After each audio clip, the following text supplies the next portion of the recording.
दोस्तों साल 2025 आज खत्म हो रहा है, लेकिन इसमें कुछ ऐसे जख्म हैं जो सालों तक कभी भरने वाले हैं ही नहीं। क्या पुरुष कोहलू के बैल हैं? क्या ये साल मर्द के दर्द का साल रहा है? दोस्तों साल 1985 में अमिताभ बच्चन की एक मूवी आई थी जिसका नाम था मर्द, जिसमें वो चीख चीख करके बोल रहे थे कि मर्द को दर्द नहीं होता है। जो मर्द होता है उसे दर्द नहीं होता मेम साहब। लेकिन समय बदला, अब साल 2025 में सबने देखा कि मर्द को भी दर्द होने लगा है। ये सभी को दिख रहा है। ये साल पतियों के लिए किसी बुरे सपने से कम नहीं रहा। जहां एक तरफ शादी का बंधन, सोलमेट वाला प्यार एक पवित्र रिश्ता माना जाता है, वहीं इस साल कई रिश्तों ने धोखे की एक ऐसी मिसाल कायम की है कि जिसने भी सुना उसकी रूह कांप गई। सब अंदर तक हिल गए। अपने अपने घरों में लोग डर के साए में जीने लगे। पत्नियां जिन्हें जीवन साथी कहा जाता है वो ही खूंखार कातिल बन गई। कभी प्रेमी की लालच में तो कभी अवैध संबंधों की आड़ में उन्होंने पतियों को रास्ते से बिल्कुल हटा दिया, वो भी बहुत बेरहमी से। बाबू सोना ने मिल करके अपने रजिस्टर्ड पति को कभी ठंडे दिमाग से, तो कभी बहुत चतुराई से, तो कभी दुर्दांत तरीके से बिल्कुल ठिकाने लगा दिया। दोस्तों ये सिर्फ अपराध की खबरें नहीं है, ये उन मर्दों की चीखें हैं जो चुपचाप भरोसा करते रहे और अंत में या तो मौत को गले लगा लिया या तो सीने में गोली खा करके, खंजर खा करके, धोखे के आगोश में एक क्यों का सवाल छोड़ते हुए हमेशा के लिए कहीं दूर चले गए। कौन भूल सकता है नीले ड्रम का खौफ, जब मेरठ का सौरभ राजपूत मार्च 2025 में लंदन से अपनी पत्नी मुस्कान के चेहरे पर मुस्कान देखने आया था। लेकिन मुस्कान का खतरनाक सरप्राइज कुछ और ही था। लंबी चोटी धरे एक नशेड़ी प्रेमी साहिल के साथ मिलकर के उसने सौरभ के सीने पर बैठ करके खंजर से तब तक वार किए जब तक उसके खून से नफरत और धोखे की इबारत न लिख डाली गई। हैरानी तो तब हुई जब शव को टुकड़े टुकड़े करके नीले ड्रम में सीमेंट भर करके जमा दिया गया। उनको लगा कि सीमेंट से उनका धोखा छुप जाएगा, लेकिन वो भूल गए कि सीमेंट में जो चीखें दफन थीं वो चिल्ला चिल्ला करके कह रही थी कि कभी किसी पर आंख बंद करके भरोसा मत कर लेना। जैसे ही वो चीखें पुलिस ने सुनी, उस नीले ड्रम ने सारे राज खोल दिए। आप सोच करके देखिए वो दृश्य कितना दर्दनाक और दिल दहला देने वाला रहा होगा, जब एक पति जो प्यार लेकर के आया था उसी प्यार में वो दफन कहीं हो गया।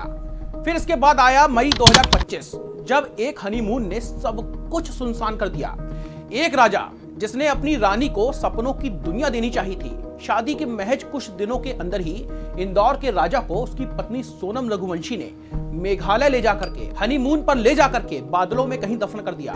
दोस्तों एक बार और सोच करके देखिए, वो खूबसूरत वादियां, सपनों भरी शुरुआत, जिस्म की महक से जब दो शरीर एक होने वाले थे, जब प्यार परवान चढ़ने वाला था, लेकिन सोनम के मन में बहुत कुछ चल रहा था। अपने प्रेमी राज कुशवाहा के साथ मिलकर के राजा रघुवंशी को गहरी खाई में ही उसने फेंक दिया। एक मर्द जो खुशी खुशी हनीमून मनाने गया था, वो मौत की खाई में कहीं समा गया। राजा की चीख आज भी उन वादियों में गूंजती है और कहती है कि मैंने क्या गुनाह कर दिया था। और वो भी दोस्तों इसके अलावा कई दर्द भरी दास्तां हैं। साल 2025 की आप औरैया की प्रगति को देख लीजिए। शादी के महज 15 दिन के बाद ही प्रेमी के साथ मिल करके पति दिलीप को सुपारी देकर के मरवाया। फिर मुंबई की राजश्री, जिसकी बेवफाई ने पति की जान ले ली। कौन झारखंड की सुरजी को भूल सकता है जब देवर के संबंध में पति को अपने ही घर में दफना दिया गया। दोस्तों ये मामले सिर्फ उत्तर भारत तक सीमित नहीं रहे। महाराष्ट्र, बिहार, राजस्थान, सभी जगह बेवफाई अपना जलवा दिखा रही है। ज्यादातर वजह एक ही है, अवैध संबंध, प्रेमी के खातिर मौत को रास्ते से हटाना। मीडिया ने, सोशल मीडिया ने इसे कातिल बीवियों का ट्रेंड कहा, लेकिन इसके पीछे मर्दों का वो दर्द जो कोई नहीं जानता है, ना कोई सुनता है, वो चुप्पी जो उन्हें मार डालती है। कई पति घरेलू हिंसा सहते रहे, शिकायत नहीं की क्योंकि समाज कहता है कि मर्द है, सब कुछ सह लेगा, लेकिन ये सहना ही उसकी मौत बन गया। अतुल सुभाष जैसे मामलों ने सुसाइड की तरफ उनको ढकेल दिया, तो ये हत्याएं नहीं थी, सीधे कत्ल थी। कानून के दुरुपयोग की बातें भी होती है, लेकिन जब जान जाती है तो क्या बचा रहता है। दोस्तों साल 2025 ने सिखाया कि रिश्ते में भरोसा अंधा नहीं होना चाहिए।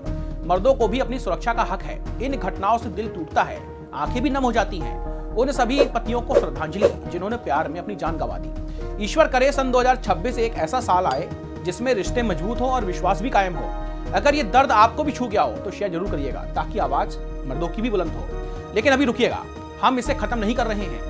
अभी भी लेटेस्ट एनसीआरबी के आंकड़े कहते हैं कि महिलाओं के खिलाफ अपराध में पुरुष अभी भी रेस में बहुत आगे हैं। अभी भी पुरुष अपने पुरुषत्व से महिलाओं के खिलाफ हिंसा करके अपनी नामर्दी का सबूत दे रहे हैं। इसलिए हमारी इस खबर को बताने का जरा सा भी ये मकसद नहीं है कि पुरुष बहुत ज्यादा प्रताड़ित है। केवल साल 2025 आज जा रहा है और जिन वजहों से इस साल को याद किया गया उनमें से एक बहुत बड़ी वजह रहेगी जो सदियों तक आपको धोखे और नफरत के रूप में याद रहने वाली है। और नीला ड्रम तो मानो एक स्मारक के रूप में याद किया जाएगा।